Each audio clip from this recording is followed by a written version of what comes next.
There is a city where a single goat allegedly cursed a team for 71 years, where one man won 6 championships and changed basketball forever, and where a baseball scandal a century ago still echoes today.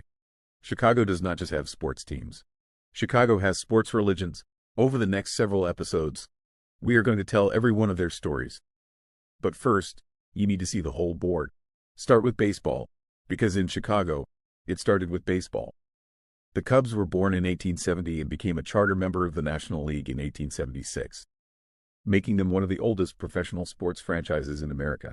They won back-to-back World Series in 1907 and 1908, and then did not win another one for 108 years. It was the longest championship drought in American sports history. That drought finally ended at last in 2016. On the other side of town, the White Sox arrived in 1900. They became charter members of the American League in 1901. The Southsiders won it all in 1906 and 1917. And then, in 1919, 8 of their players were accused of throwing the World Series.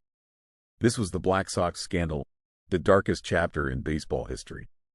The franchise would not win another championship until 2005, an 88-year wait of its own.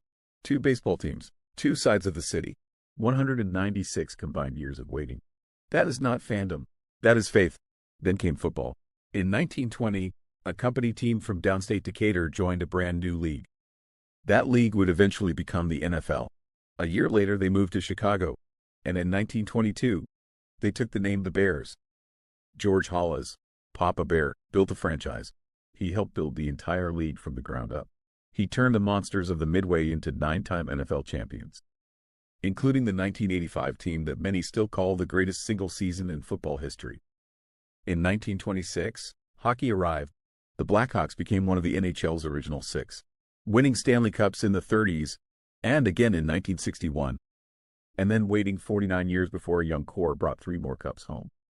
Those victories came in 2010, 2013, and 2015. And in 1966, the youngest franchise was born. The Chicago Bulls spent 2 decades searching for an identity, until 1984, when they drafted a guard from North Carolina named Michael Jordan. What followed was 6 championships in 8 years. It made the Bulls the most famous basketball team on the planet. And it made Chicago a global city in a way no skyline ever could. 5 franchises, a GOAT, a scandal, and 2 near-century waits. A football dynasty, an original 6 revival, and the greatest basketball player who ever lived.